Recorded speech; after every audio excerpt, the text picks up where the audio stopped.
It's Transformers 96 here with another review. This time I'm going to be reviewing the movie Avengers Age of Ultron. So I'm not a big movie reviewer or anything. I review a few movies a year, mostly superhero movies or any movie that I'm very excited about, and of course I love. I really make these not to review the movie, but just to let anybody who watches my toy reviews kind of know what I thought about the movie. So of course during this I'm going to be missing a ton of stuff. I can never do a movie review where I don't finish it and later tonight or in a couple of days or something just remember more and more stuff that I would like to have mentioned. That's just how it goes though. If I the only way where that wouldn't happen is if I watched the movie and talked about it scene by scene with you guys. So that's obviously can't happen. So I'm gonna be forgetting to talk about stuff, but I'll try to hit every base that I want to talk about. So first of all, let's go over the characters. Well, first of all, this will be a spoiler-filled review. I don't hold back in these things, so haven't seen the movie yet, don't watch this yet. Overall, I did really like this movie a lot. Definitely very enjoyable and a lot of fun. At the moment, I've seen it 9 times, and I don't plan to stop. I like to see it a few more times, so hopefully I can break my record. My record is 10 right now for Guardians of the Galaxy, but I do plan to get this movie to 11 at least, so yeah. Overall, going over the individual characters, the original team, the 6 members that we've all seen in multiple movies and the last Avengers movie. I really did like them all in this new movie. A lot of new character development, especially with Hulk, Black Widow, and Hawkeye, which are the 3 that don't have movies of their own, which is really cool. Obviously, Black Widow kind of attaches herself to other movies, but Hawkeye and Hulk are movie free basically because they really don't have too many movies of their own.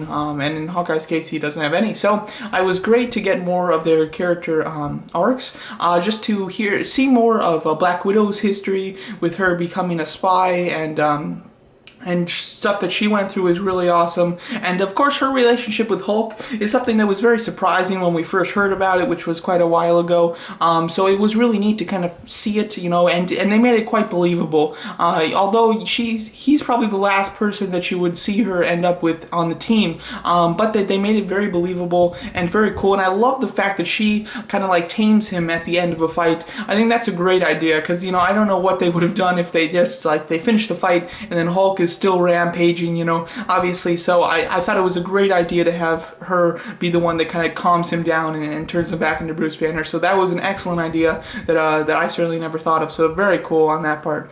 Hawkeye, I thought, got some great screen time. Of course, although he has no movies of his own and he doesn't attach himself to any other movies other than a short cameo in Thor. So and then the time that we finally get to see him for a while was the first Avengers, and in that, for the half of the movie or more, he was being mind controlled by Loki, so we didn't even get to see him then. So this, they focused on him a lot more, which was just great.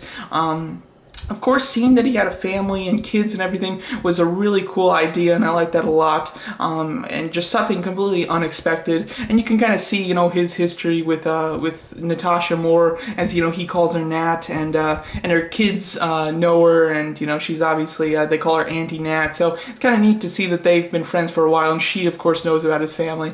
And I thought that his family was really cool. And well, I'll talk about something else later. But overall, he had some great screen time, and I was very happy with what they did with him. The new twins, Scarlet Witch and Quicksilver, I thought that they were really good in this movie. They had a neat backstory. I liked their connection to one of the Avengers, Tony Stark, having one of his bombs be responsible for the death of their parents. I thought that was a neat connection between them and kind of the reason why they fought against them. I thought that was neat. So it was interesting to see that. Quicksilver, I didn't get very much character development or anything. He was just fast.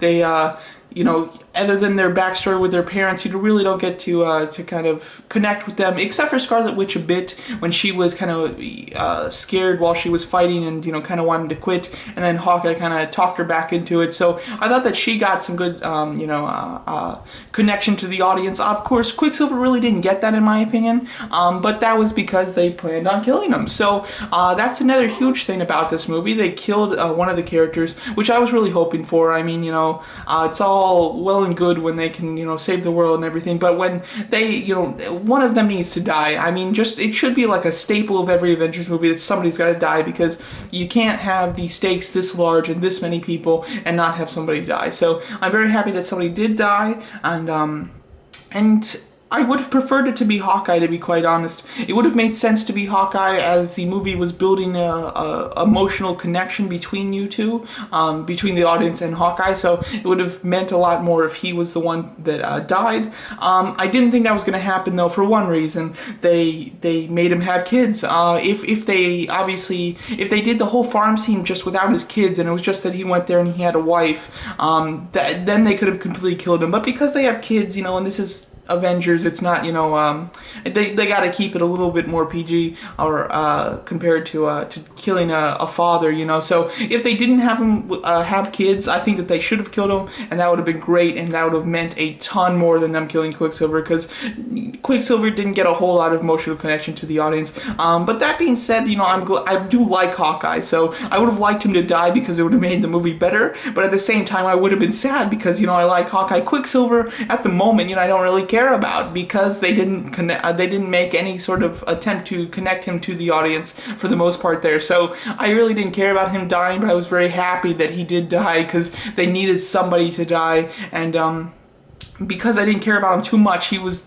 my favorite one to die, I guess, because then I could see them all in movies again. So overall, I like the way that he did die too. I like that it was kind of like a surprise. You think, oh, Hawkeye's saved, they didn't kill anybody off, and then boom, they show him and he's got just riddled with bullet holes. I thought, whoa, that's pretty awesome.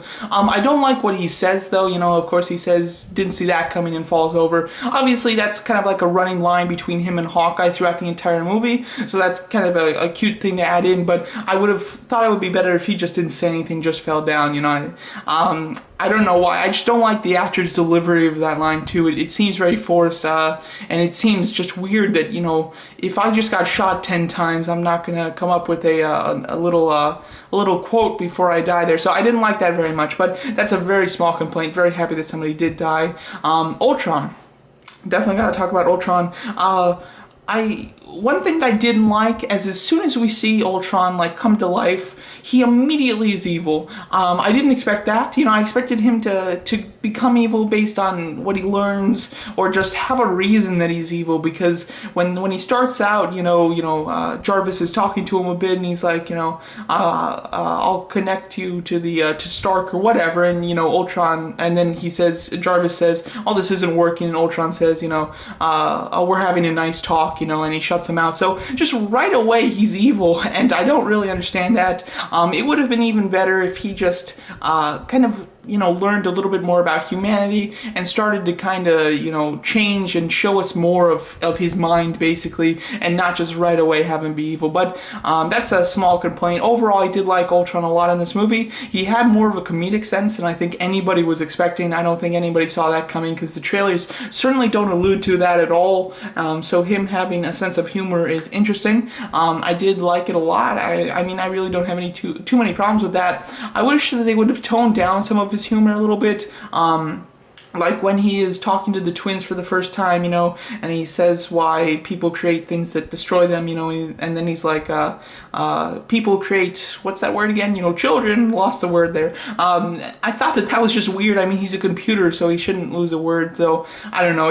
And that's one of the jokes that no matter how many times I see this movie, not too many people laugh at that one, so it's not even a very good joke, and in my opinion, it doesn't make sense, but it's a very small thing, as well as when, Vision, Thor, and Iron Man have all destroyed his armor. He's all melted, and then he goes, oh, with the benefit of hindsight, and then Hulk punches him. I wish that he didn't say that. He's too comedic in this movie. I would have liked him to be upset that he was beat, and not just like, oh, say a joke. It would have been better for him to actually be pissed that he lost. But they didn't do that, so that was very disappointing. The War Machine. I liked War Machine a lot in this movie. War Machine is a character that I've had trouble liking.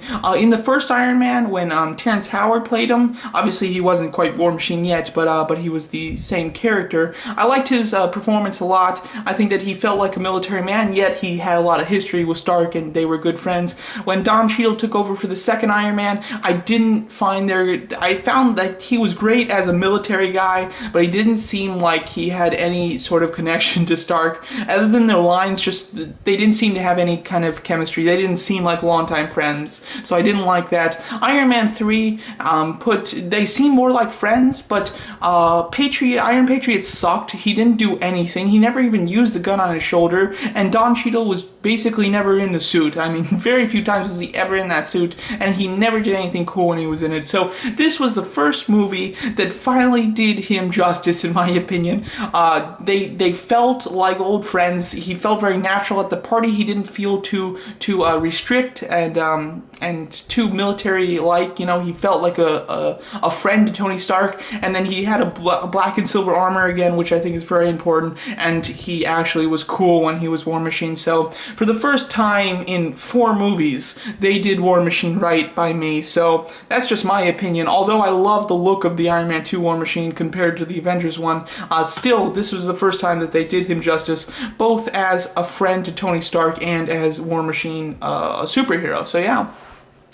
Alright, what else to talk about? The Legionnaires were very cool. There was only there was 5 of them, and they were an interesting concept. They were pretty cool. Their fight, they really don't show any of that fight in any of the trailers, which was awesome. So that was kind of more surprising. You didn't, know what was going to happen constantly. So I like that their little fight there, and one of them is still alive. Who knows? Maybe Ultron transferred himself into that one that's still alive. I believe it's number 3 that's still alive, that takes the scepter and takes it to Ultron, then we never see him again. During the end battle, I love the idea of them protecting the device that will drop the city. I love that. I wish that they would have went along more with that, because this, it's such a simple concept, but it's really cool. Just, there's this item, we can't let the bad guys touch it, and so we've all got to defend it. And I thought it made for a terrific, 1-minute scene of them just destroying the sentries. I would have liked them to be more concerned about that thing throughout the entire end sequence, and always have somebody guarding it, and maybe some sentry, taking people away from it just because they're fighting them, and then, having more of oh my god, somebody's going to hit this button soon. So I would have liked them to create more tension with that idea, because it's a simple one yet, but it's an entertaining one. So I wish that they ran with that a bit more. The Hulkbuster fight, let's talk about that. Overall, I was really hoping that this Hulkbuster fight wouldn't be forgettable and would be something that would just stick in our minds throughout the entire MCU's history. And, it was a really great fight. I did like it a lot. It was very intense. It showed us a lot of new things. The Hulkbuster didn't just seem like a big Iron Man suit. He had some things that were kind of specifically designed for taming Hulk, which I thought was really neat. Like the way that he sprayed I'm assuming it's like a sleeping gas. He tried to spray it in his face. He also had the ability to kind of grab onto his arm to kind of secure him and fly him away, as well as he had a function that nobody really expected, or at least I never heard about, was the fact that he could have replacements sent to him, which I thought was a little unnecessary, because he only used it once and then he tries to use it again and Hulk completely destroys it super easily. So I found that if they didn't have that little thing in this movie, that would have been fine. I mean, it was still played out the same way. And of course, they call the suit Veronica, which is kind of neat. And they never refer to it as a Hulkbuster, actually, and it would have been easy for them to do so. So I'm surprised that they didn't. But overall, I did like the Hulkbuster sequence. But when it was over, it was just kind of, you just forgot about it. It felt like there was more important things happening in this movie, and that was kind of just like a side little thing there. So I would have liked it to be more memorable, but still, it was an awesome fight, I have to say, and it had some humor in it that was actually quite funny. So I like that. And overall, overall, the humor in this movie was really good. It's just some strong humor, some running jokes throughout the entire movie, and some things that even seen it 9 times, I'll still giggle at. So overall, I do like the comic relief in the movie. Vision was pretty cool. I liked him a lot. He had a very neutral tone to him, which I liked, being like an android. He seems like a better android than Ultron, because Ultron, he had a personality, and he's supposed to be artificial intelligence, but I don't know, it seems weird, to have him cracking jokes and stuff. Even if his personality is supposed to be slightly derived from Stark, they don't really say that in the movie. I wish that they would say more of that so that we completely understood that that's why he has a comedic sense. But I'm getting off track here. So Vision, I liked his very tame personality. I liked his opinion on the world too.